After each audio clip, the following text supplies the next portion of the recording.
Assalamualaikum warahmatullahi wabarakatuh. Perkenalkan saya Muti Agustina dengan NPM A1M023015, mahasiswi semester 3, Prodi Pendidikan IPA, Universitas Bengkulu. Di sini saya akan menjelaskan mengenai skenario pembelajaran yang telah saya buat. Di sini saya memilih kondisional 2, yang mana itu seolah saya berperan sebagai seorang guru IPA yang ditugaskan dalam sebuah sekolah SMP. Sekolah ini berada di lingkungan yang sarana dan prasarananya itu membadai, mulai dari koneksi internet, listrik, ataupun kelengkapan media lainnya. Nah, sebagai guru yang akan mengajarkan sebuah topik X, saya akan membuat skenario pembelajaran yang kreatif dan inovatif sesuai dengan kondisi tersebut. Nah, skenario pembelajarannya di sini saya mengambil topik zat, asam, dan basa pada tingkat SMP yang berdurasi 2 kali 45 menit. Media yang digunakan itu internet, video, aplikasi interaktif, dan juga bahan praktikum.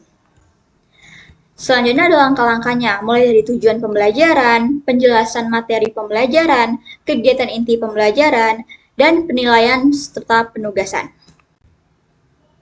Nah, yang pertama ada tujuan pembelajarannya. Tentunya yang pertama, siswa dapat memahami konsep zat, asam, dan basa serta sifat-sifatnya. Yang kedua, siswa dapat mengidentifikasi contoh zat asam dan basa dalam kehidupan sehari-hari. Yang ketiga, siswa dapat melakukan percobaan sederhana untuk mengamati reaksi asam dan basa.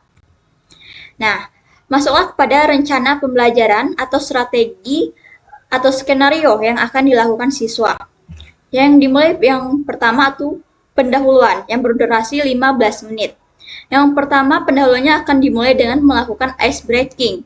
Yang dimana ini saya akan mengajak siswa berdiskusi tentang pengalaman mereka dengan makanan atau minuman asam dan basa, seperti lemon, soda, dan sebagainya.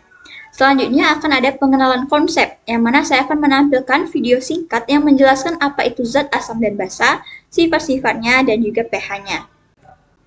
Nah, masuk pada kegiatan inti pembelajaran yang berdurasi 60 menit. Yang pertama, siswa akan mengeksplorasi konsep yang berdurasi 30 menit durasinya. Itu saya akan membagi siswa menjadi kelompok kecil, terdiri dari 4-5 siswa. Kemudian, tiap kelompok mencari informasi mengenai zat asam dan basa dari internet, termasuk contoh, penggunaan, dan juga sifat-sifatnya. Nah, yang kedua itu akan melakukan praktikum. Siswa akan melakukan percobaan sederhana dengan menyiapkan bahan-bahan seperti cuka itu sebagai asam, baking soda sebagai basa, dan indikator pH alami seperti kubis ungu. Nah, langkah-langkah praktikumnya yang pertama, siswa akan menggunakan indikator untuk menguji berbagai larutan seperti air, cuka, soda, dan lain-lain. Yang kedua, amati dan catat perubahan warna pada indikator. Yang ketiga, siswa akan mendiskusikan hasil percobaan dalam kelompok. Nah, selanjutnya ada penutup. Penutup ini berdurasi 15 menit yang akan melakukan presentasi kelompok. Yang mana setiap kelompok itu akan mempresentasikan hasil praktikum mereka tadi. Yang kedua, refleksi. Dengan melakukan diskusi dengan siswa mengenai apa yang telah dipelajari dan bagaimana konsep asam dan basa yang relevan dalam kehidupan sehari-hari. Adapun yang terakhir itu penilaian. Saya akan memberikan kuis singkat yaitu melakukan kuis online menggunakan platform seperti Quizizz untuk menguji pemahaman siswa.